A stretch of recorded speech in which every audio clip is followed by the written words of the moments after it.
there is a sound that never stops. You wake into it. You fall asleep inside it. It hums behind your screens, flashes through your news feeds, and pulses through the endless conversations that fill your waking hours. It is the sound of the modern mind, an echo chamber of distractions, validations, and narratives that chase each other in circles. And somewhere within it, something sacred has been forgotten. Thoth, scribe of the gods, keeper of hidden wisdom, did not speak through noise. He spoke through stillness, through symbols carved not only into stone, but into the silence of consciousness itself. He taught that power is not found in volume, but in vibration, not in the clamor of the world, but in the quiet that watches it. You've been taught to fear silence, to fill it, to fix it, to interpret it as emptiness, awkwardness, lack. But what if silence was never absence? What if it was presence in its purest form? Pause now. Listen not to the world, but to what breathes beneath it. The heartbeat you forgot was there. The whisper between your thoughts. The hum that begins only when everything else has fallen away. Thoth taught that true knowledge could not be acquired. It must be remembered. And remembrance begins in stillness. Modern life tricks us into believing that constant motion is progress, that thinking is the path to truth, that productivity equals worth. But there is a deeper current older than calendars, untouched by clocks, where truth is not chased but received. Imagine the mind as a pond. When stirred, it ripples, distorts, fractures the reflection. But when still, it mirrors the sky. This is the silence Thoth pointed to. Not the silence of suppression, but the silence of sacred listening, of becoming so still that you begin to hear what you forgot was there. The eternal, the cosmic, the you that has never been touched by time. A man once spent years seeking wisdom, traveling, reading, meditating, attending teachings. He filled shelves with books and journals with questions, but peace eluded him. Then one day, exhausted and hollow, he sat beneath a tree and did nothing. No mantra, no posture, just being, breathing, listening. And there in the quiet, it came not as an answer, but as a knowing. I already am what I seek. This is the paradox. The deeper truths come, not when we pursue them, but when we become empty enough to receive them. When we stop filling the silence and start entering it. The Kybalion tells us the lips of wisdom are closed except to the ears of understanding. And the ears of understanding are not ears at all, they are the heart stilled, the body quiet, the mind open. Try it now. Turn off the outside, just for a moment. Place your hand on your chest. Feel the rhythm of life that asks for nothing, yet gives everything. Let your thoughts rise like birds and let them fly away. Do not hold them. Do not fight them. Just witness. Just rest. Here in this space, you do not need to solve. You do not need to strive. You are not broken. You are not behind. You are simply remembering the doorway within the one that never closed. What would happen if you honored silence as sacred? What would shift if you gave your inner world as much reverence as your outer tasks? What could you hear if you stopped trying to speak over your own soul? This is not about withdrawal from life. It is about entering life more deeply through the inner gate. Thoth's silence was not passive, it was powerful. It was the silence of stars, of stone, of the space between atoms. It is the silence that holds the blueprint of creation, waiting for you to notice. So begin again, not with noise, but with breath. Not with trying, but with listening. There is a sound that never stops, but beneath it, there is a silence that never left. There is a temple hidden in the mind, not built with stone or adorned with gold, but shaped by stillness and lit by awareness. It does not appear in maps or scripture, yet it is the source of all maps, all scripture, all seeking. This is the temple Thoth knew, the inner sanctum where the universe and the individual meet. Not as separate forces, but as one mind dreaming itself into form. All is mind, whispers the kybalion, and in this quiet axiom lies the foundation of the Hermetic path. The universe is mental, not metaphorically, but ontologically. Everything begins in thought, unfolds in vibration, and crystallizes as reality. You are not thinking within the universe, you are thinking as it. But to access this truth, to walk through the inner temple's gates, you must first become still. Not still in body alone, but still in intention, in perception, in the grasping mind that tries to solve the mystery with tools made from the mystery itself. Silence here becomes not the absence of thought, but the space through which thought becomes divine. Picture a sculptor before a block of marble. The form is not created, it is revealed.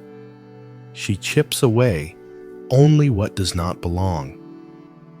So too with your consciousness. Beneath the endless activity of mind is not a void, but a presence. Not emptiness, but structure. A sacred architecture formed by frequency and attention. This is mentalism in its truest form, not merely knowing that thoughts shape reality, but feeling it viscerally, intimately, undeniably. When you enter inner silence, you begin to sense that reality is not solid, but fluid. It responds. It mirrors. It listens. A woman once began each morning with 10 minutes of stillness. No app, no mantra, just sitting. At first, it felt useless. Her mind raced, her body twitched, but something pulled her to return. And slowly, something shifted. Not her thoughts, but her relationship to them. She began to see her inner world as a canvas, not a cage. She noticed that the tone of her mind shaped the tone of her day. That even before action, she was already creating through expectation, through emotion, through focus. She began to speak less, listen more, and not just to others, but to the stillness itself. And in that stillness, ideas came. Clarity returned. Not because she thought her way there, but because she aligned her mind with the higher order behind all form. Thoth's temple was never a place. It was a frequency. You enter it when you choose presence, when you observe your thoughts without entangling in them, when you treat your mind not as a battleground, but as sacred ground. And so begin to dwell in that inner temple. You need no tools, only trust. Let your mind become a chalice. Empty it of yesterday's residue. Let silence fill it. And from that space, begin to notice the seeds you plant. What are you repeatedly imagining? What outcomes do you fear into being? What emotional tones are you rehearsing each day? These are not harmless habits. They are causes, and your life is the field that bears their fruit. Mentalism is not about controlling thought. It is about revering it. It is about recognizing that every judgment, every assumption, every belief is a spell. And in silence, you remember you are the spellcaster. You are not your thoughts. You are the awareness that chooses them. You are the dreamer awakening in the dream. And in that awakening, you step not into fantasy, but into the deepest truth. So let your silence become spacious. Let it ring like a bell beyond time. Let it open the inner doors to a universe written in mind. You are in the temple now. Stay a while. There is a memory older than your name. It is not held in the mind that forgets birthdays or misplaces keys. It is not linear, not bound to the stories of childhood or the pages of history. It is deeper, cosmic, woven into the very structure of your being. It is not something you must study to understand. It is something you must become still enough to remember. Thoth called it the memory of the soul, the imprint of all that has ever been stored, not in books, but in vibration. In silence, this memory stirs. In stillness, it returns. And it does not arrive with words, it arrives with recognition.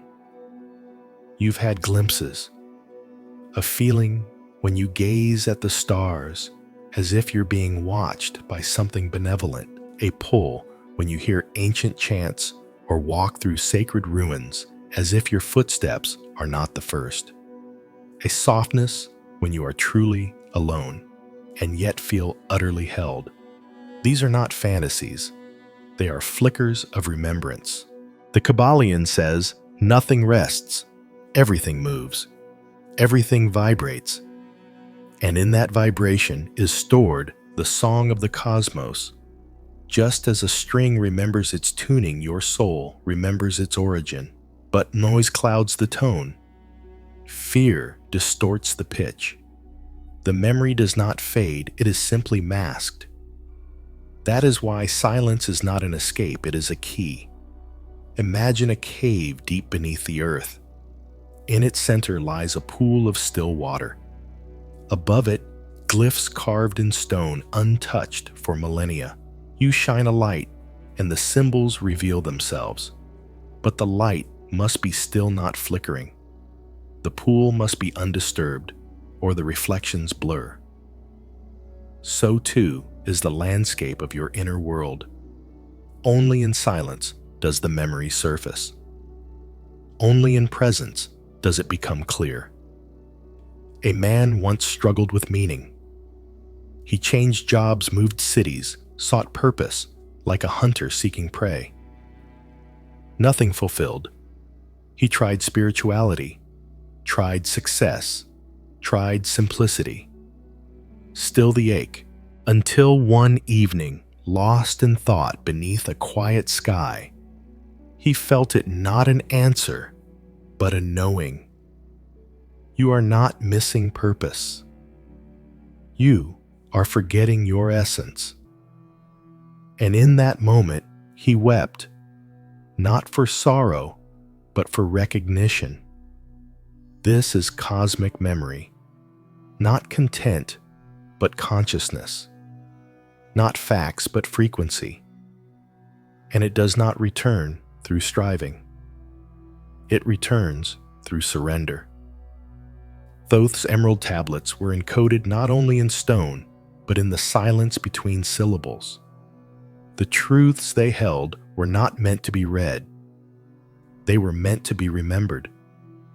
They spoke to the part of you that knows without learning, that sees without eyes, that hears before words are spoken. And so the question becomes, are you listening to that part of you? Are you giving space, not just for answers, but for ancient knowing to rise uninvited? Try this sit in stillness and ask, not with the mind, but with the heart. What have I forgotten that is ready to return? Then wait, not for noise, but for tone, for image, for echo. Memory may come as a feeling, a dream, a pull towards something you cannot name. Do not rush it. This is sacred work. This is soul archaeology. And when the memory comes, treat it as holy. Do not explain it. Do not package it. Let it move through you like a river reclaiming its path. Let it change how you walk, how you see, how you speak your own name. You are not your past, but you are its carrier. You are not your lineage, but you are its continuation. And when you remember this, not intellectually, but somatically, you begin to live differently, more slowly, more deeply, more reverently, because now you are no longer trying to figure it all out. You are remembering that you already know. So what does your soul remember when all else grows quiet?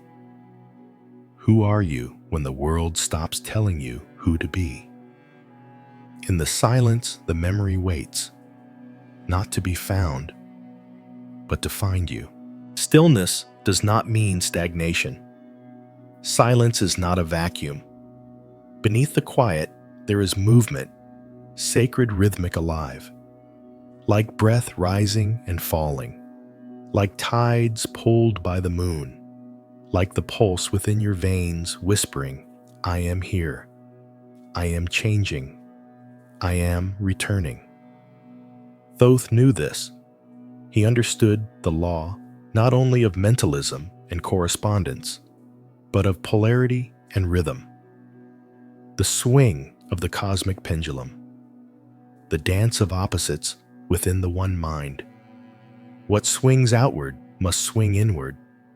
What rises must fall. Light is born of shadow. Sorrow deepens the cup that joy will fill. And in silence, we begin to feel this movement not as punishment, but as precision. The kybalion teaches everything flows out and in. Everything has its tides. All things rise and fall. And so when you sit in silence long enough, you will notice something surprising. It is not empty at all. It is filled with waves, with breath, with memories rising and dissolving like mist. One moment, peace, the next discomfort, then stillness again. This is not failure. It is rhythm. You are not broken when you feel joy followed by sadness. You are not lost when your certainty is replaced by doubt. You are simply being shown the full spectrum. And in that spectrum lies your mastery. Imagine a pendulum swinging. Most people cling to one side, chasing light, avoiding dark. But the swing persists. The more you resist one pole, the more violently you are flung to the other. Only when you stop clinging, when you find the middle path, can you experience true stillness in motion. You become the observer of the swing, not its victim. There was once a woman who feared sadness. She kept herself busy, always smiling, always fine. But when silence came at night, or in still meditation, sadness would rise like an old friend she had abandoned. At first, she resisted, but slowly she began to listen, to sit with the sadness not as an enemy, but as a message. And in that sitting, she began to weep, not for pain alone, but for the permission to feel. The rhythm turned. Peace returned, not as absence of pain, but as wholeness. This is polarity honored, rhythm witnessed, stillness lived. Spiritual maturity is not the absence of storms, it is learning to anchor beneath them. It is remembering in the darkest night that the pendulum swings, that no emotion is eternal, no season lasts forever. That silence does not mean numbness, it means presence without resistance. And in that presence, you become an alchemist. Because once you see both poles, once you stop judging light as good and dark as bad, you begin to transmute. You begin to draw from shadow what it came to show. You begin to take pain and make from it compassion. To take fear and turn it into courage. This is not bypassing. This is alchemy through rhythm. Thoth taught that time is not linear, but cyclical. That what has been will be again not as repetition, but as spiral. You are not going in circles, you are deepening, returning to the same lessons, but from higher ground. Watching the same rhythms, but from stiller presence. So ask yourself, what emotion do you avoid when silence comes? What pattern rises and falls in you? Asking not to be fixed, but to be felt. What pole are you ready to honor? Not as wrong, but as sacred. Breathe now. Feel the rhythm move through you. The inhale, the exhale, the tension, the release. Do not hold it. Do not label it. Let it dance. And from that dance, feel the still point, the quiet center that never moves. That is you, not the swing, but the source. Not the rise or fall, but the presence that watches both. You are not here to escape the rhythm. You are here to ride it with grace. To feel deeply, yet not drown. To love fully, yet not cling. To walk gently, yet carry the wisdom of stars. Polarity will remain. Rhythm will persist. But now you move differently. Not as a pendulum, as a point of light, as silence in motion. When all the noise fades, when thought grows still, and identity softens, something ancient emerges. It is not a voice, though it speaks. It is not a form, though it can take many. It is presence, awareness, the unchanging witness that has watched every chapter of your becoming and remembers each one as sacred. To walk with Thoth is not to collect knowledge, but to become silence. To embody that which does not seek yet knows, that which does not react, but responds, that which remembers not, with the mind, but with being.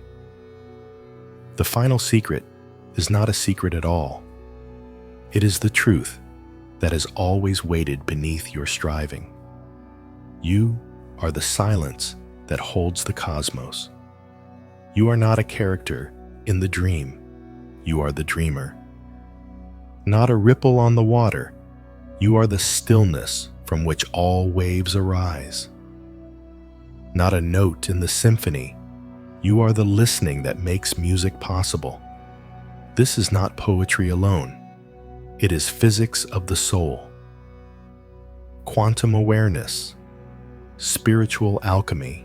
When you become truly still, truly present, you will notice the world responds. Not as magic, but as mirroring. Your stillness becomes magnetism. Your inner coherence reshapes outer chaos. You stop forcing and begin aligning. You stop seeking and begin inviting. There was once a man who longed to make a difference. He worked hard, tried to raise the frequency, fought injustice, spoke truth. But something always felt off, like pushing against a wave. Until one day, he sat with a tree. No goal, no fight, just presence. And the tree said nothing. Yet in its presence, the man felt peace. Not because the tree fixed anything, but because it reminded him of being. And suddenly, he understood. True influence is not imposition, it is embodiment. You are the tree. You are the silence. And when you live from that place, the world shifts not because you try to change it, but because your frequency becomes a beacon. The Kybalion speaks of the infinite living mind from which all arises. And you, yes, you are a fractal of that mind, not separate, not exiled, a spark within the fire, a thread in the divine tapestry. And what is your role now? Not to master the laws as if they are tools outside you, but to realize you are them. You are mentalism, the source of thought that shapes the scene. You are correspondence, the bridge between realms. You are vibration, the frequency that creates form. You are polarity, the whole that holds both ends. You are rhythm, the dance and the stillness. You are cause and effect, the origin and the unfolding. You are gender, the union of creation within consciousness. You are the emerald tablet, written not in emerald, but in essence. And so walk now, not as one who seeks truth, but as one who is truth, remembering itself. Walk as the calm in the storm, as the spaciousness in a world of urgency, as the silence that heals simply by being. What happens when you live from this place? You speak less, but your words land deeper. You rush less, but move with more clarity. You grasp less, but receive more. You fear less, but feel more alive. This is the path of the living mystic, not one who escapes the world, but one who carries the cosmos within it. So now a question. Can you sit for 5 minutes each day, not to accomplish, but to return? Can you honor silence, not as absence, but as your original language? Can you remember, even in chaos, that you are stillness, remembering itself? Begin there. Not with noise, but with breath. Not with effort, but with wonder. Not with answers, but with space. And in that space, let the memory return. You are not becoming the light. You have always been it. You did not come here to chase answers. You came to remember, to sit quietly within yourself and feel the vastness that was never missing, only muted. Through Thoth's teachings, through silence, through the sacred law that binds all things, you have now touched something timeless. You have felt it in your breath, in the stillness between thoughts, in the rhythm of your returning. Not a doctrine, not a belief, a knowing, deep, wordless, alive. The journey is not over, it is inward, and it begins again each time you choose to pause, to listen, to simply be. No striving, no fixing, just spaciousness, just presence, just you as you truly are. So take this with you, not as a lesson, but as a remembering. You are not here to find silence. You are the silence. You are not here to awaken to truth. You are the one truth awakening. If this message stirred something inside you, trust it, you're not alone. We are remembering together. Subscribe, reflect, or share this with someone ready to awaken their own inner silence. Let the remembering ripple out.